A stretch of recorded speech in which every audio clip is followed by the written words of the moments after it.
up, y'all? Part 1, I gave y'all all the no's of if you should be doing shrooms. And this is part 2, so I'm going to give you the yes list. This yes list is pretty short, but I'm going to explain why I put all of these on here. Number 1, are you real about your shit? And when I say real about your shit, I mean, do you hold on to your shit, or do you critically analyze things and be straight up with yourself about it? It's some people who they just not real with themselves. They put on a facade, they lie, they like to make excuses. No. Are you real about your shit? If the answer is yes, then yes, I do think you'll be okay to do shrooms, because no matter where your mind goes or what happens, you're just gonna be like, look, it is what it is. I got new responsibilities. I got new ways that I need to make this adjustment. I gotta adjust. I'm gonna do what I gotta do, and that's how that's gonna go. If you're real about your shit, bring, bring.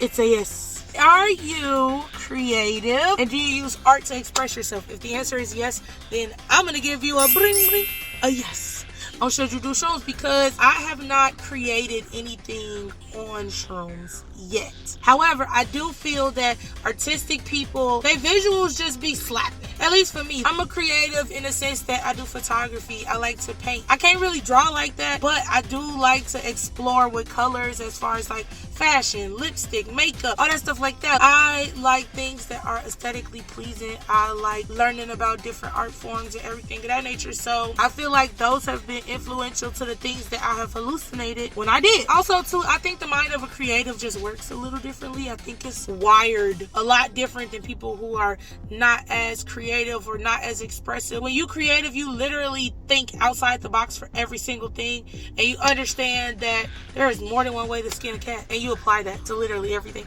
So yes, that's on the yes list. Are you optimistic, and are you in a good space mentally? If the answer is yes, then bring, bring, bring, bring.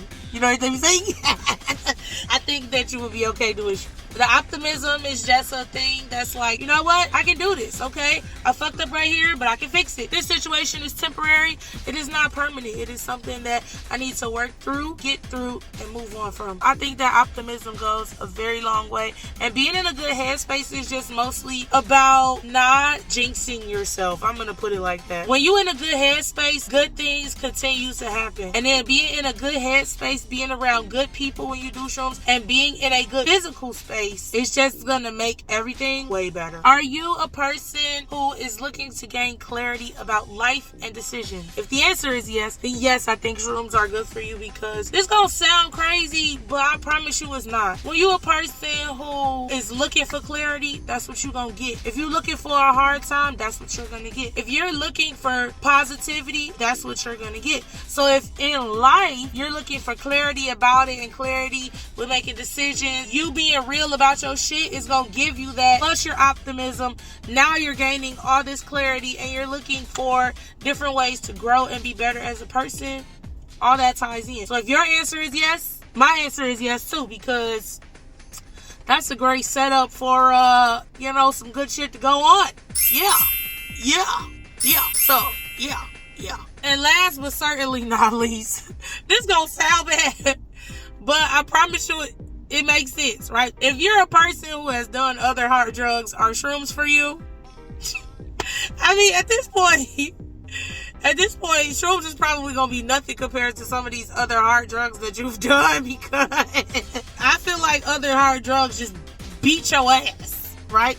Like, people who pop pills, they be getting their ass beat. Let me show y'all.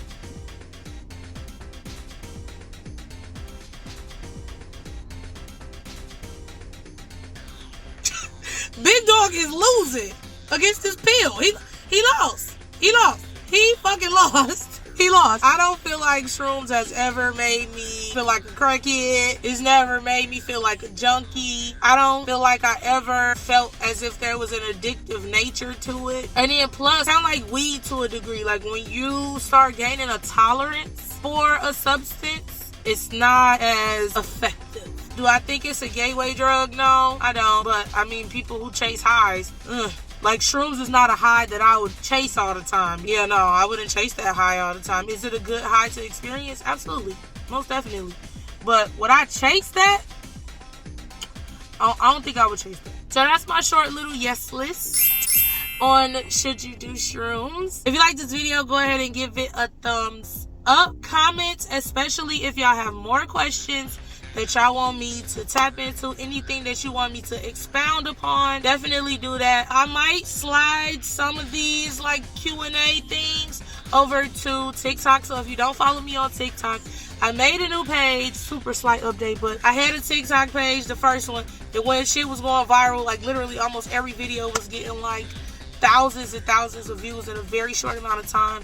I amassed like 30,000 followers in like 2 fucking months. That page got banned. I made a new one. So yeah, I am gonna do like little shroomy boomy videos on there, and we just don't hope that they stay up because TikTok is so fucking sensitive. I'm also gonna do that, so follow me on TikTok if you haven't. Like I said, comment, like, and subscribe, and I will catch y'all on the flip side. Peace out.